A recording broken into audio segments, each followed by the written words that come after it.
Hello, everyone, and welcome to Makan Mood, the podcast that explores inspiring stories behind food entrepreneurs and home based culinary businesses. I am Shivani Gunmohan, and today we'll be speaking with Sharmadi Muthukumar, a 24-year-old home baker and founder of Whiskey, a growing home based cake business in Puchong. Let's get started. Hi, Sharmadi. Hi Shivani. So, tell me about you. How did you start home baking? Hello. So, how I started was when I was 17 to 18 years old. What I did was, this was actually my passion. So, I used to bake since I was small, and then suddenly something struck and just wanted me to start this own business of mine. Yeah. Oh, good. Okay, what inspired you to start baking? Like, when you're home, is it your hobby or you wanted to adventure more on it? Okay, as I said earlier, this is actually my passion. So I love baking, and I started it by baking for my family, my friends. So since they all loved it, so that's when I thought of making this into a business so I can earn and at the same time also follow my passion. Okay. Many people think, right, that home baking is a spot to make easy money. But what are the challenges that they don't see behind the scenes? Like, what's your toughest thing you've gone through? Or that, is there any time you thought you would just give up this baking thing? Actually, it's not very simple as I thought, because the first main thing I'll say is dealing with customers, because people changes, not everyone is the same, and not everyone have the same mindset or same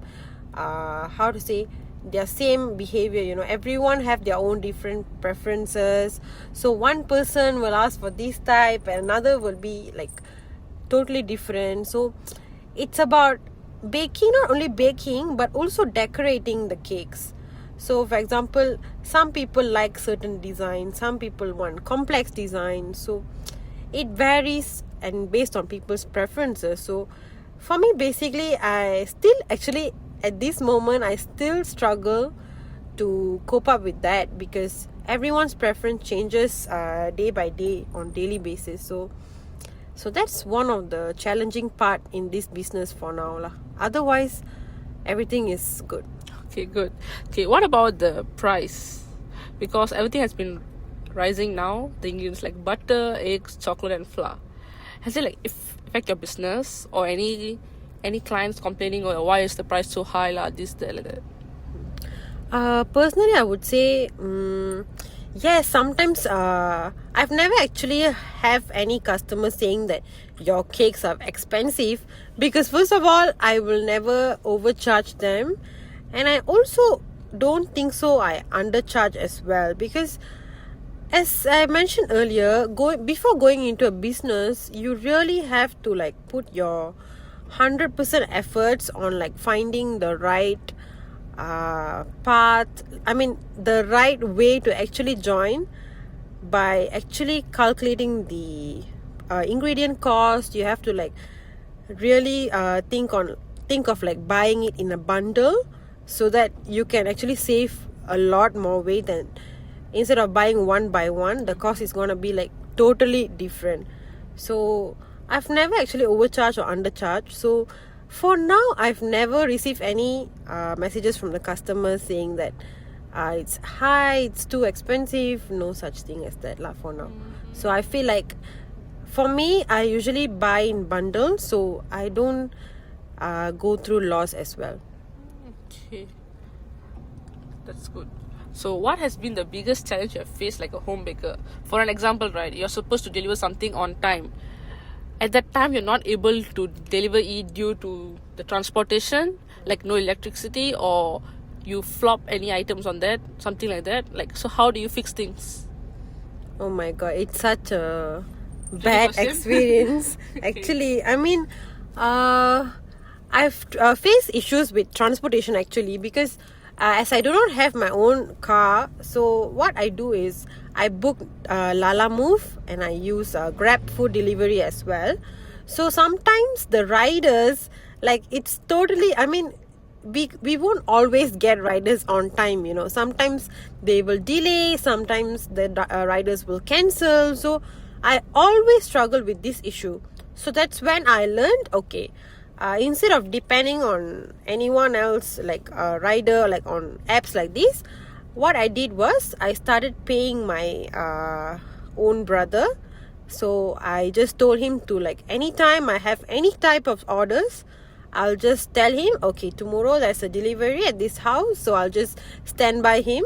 So I do not need to worry, and I know it's gonna be safe because it's from my own family member. So instead of trusting people like on Grabs, because it's never like, we can never exactly tell when people will cancel you and when the riders will, like, sometimes I've also had cases where, like, the riders were like not didn't take care of my cake like well, so it actually fell down. You mean to say a whole cake collapsed like that? Yes, the whole cake actually collapsed.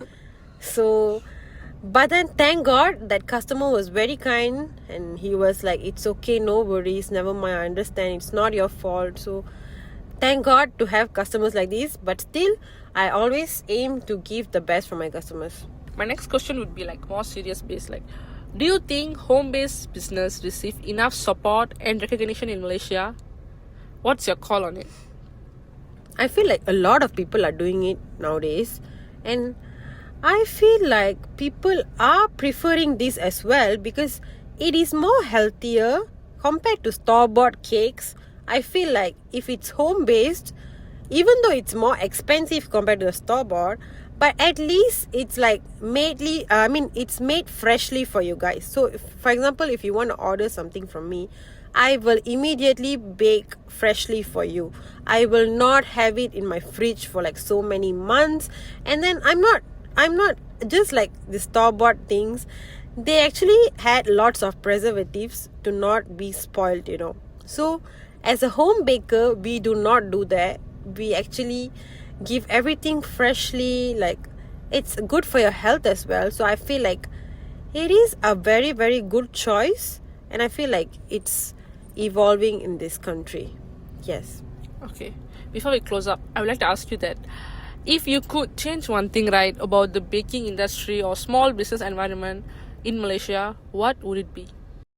I feel like as a home baker, we all need to be registered, So before selling to customers out there, we need to be registered SSM as well. So we need to actually have our own shots. Actually, we have to inject ourselves. We make sure we are clean and healthy to actually serve the customers. So I feel like this should be more emphasized, because just for the safety purposes, because we are talking for the customers. I'm still not talking for myself, but I'm talking for the customers' health, because I feel like a lot of people nowadays, they are just selling so many things online without even having their own even if they're sick, they can still bake you a cake. So diseases might spread through that. So I feel like in this food industry, the protocol should be more serious, and not everyone should be able to sell things online.